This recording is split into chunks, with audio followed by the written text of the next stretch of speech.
Hi, I'm Rebecca Valcarcel. Do you need to put an essay in MLA format? Well, I can help you.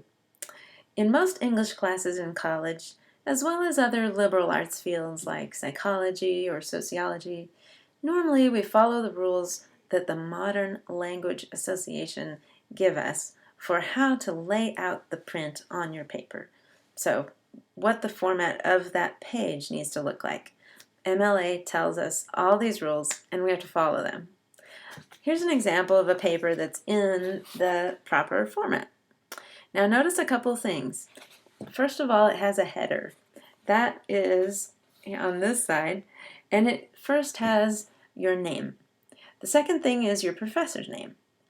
Thirdly, you have the name of the class, maybe the course number, or maybe just English or Psychology 1. And the last piece of information is the date.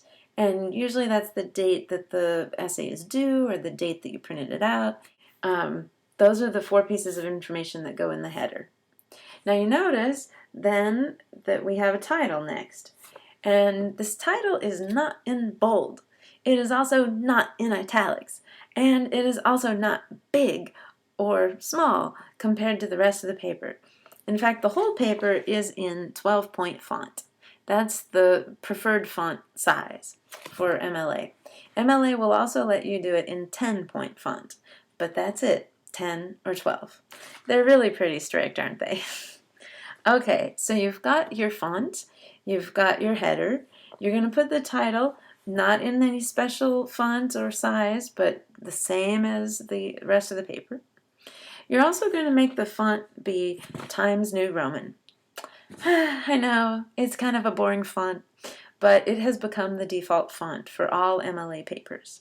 I do believe Courier is allowed, but most folks really do prefer Times New Roman. So whatever is similar to that on your word processor, use that. Okay, so you've got your font, you've got your header, you've got the title, and let me say one more thing about the title. You've got to capitalize almost every word of that title, but don't capitalize little tiny words like a or inside the title. If it's the first word of your title, though, then do capitalize it. All right, so you've got your title now, and notice that that title is not surrounded by extra blank lines. It is exactly double spaced like the rest of the paper.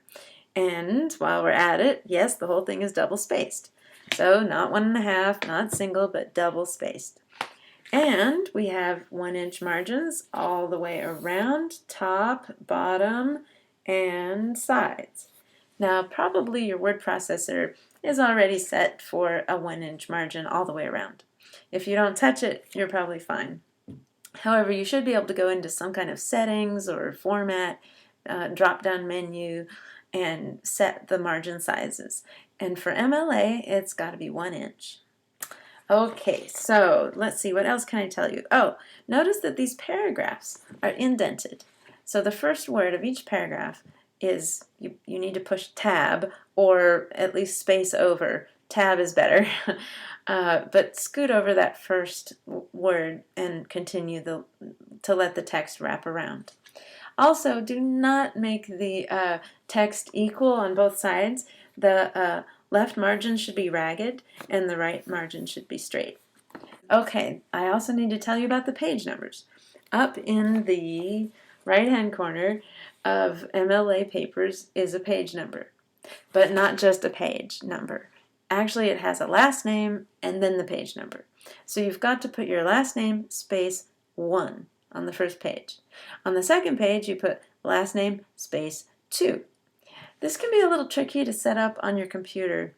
You have to go into the header, or sometimes they have a little page number field, and put the last name, change the normal default setting that just puts the number, and then it'll count for you the rest of the way. Every word processor is a little different, but usually it has a help menu, or you can find another YouTube video that shows you how to do that. But for MLA, you definitely need your last name and the page number. Okay, so let's see. You've got the page number, the header, the title, the paragraphing, the spacing, the margins. Let's see. I think that's it. And if you put your manuscript in this format, you won't lose any points on format.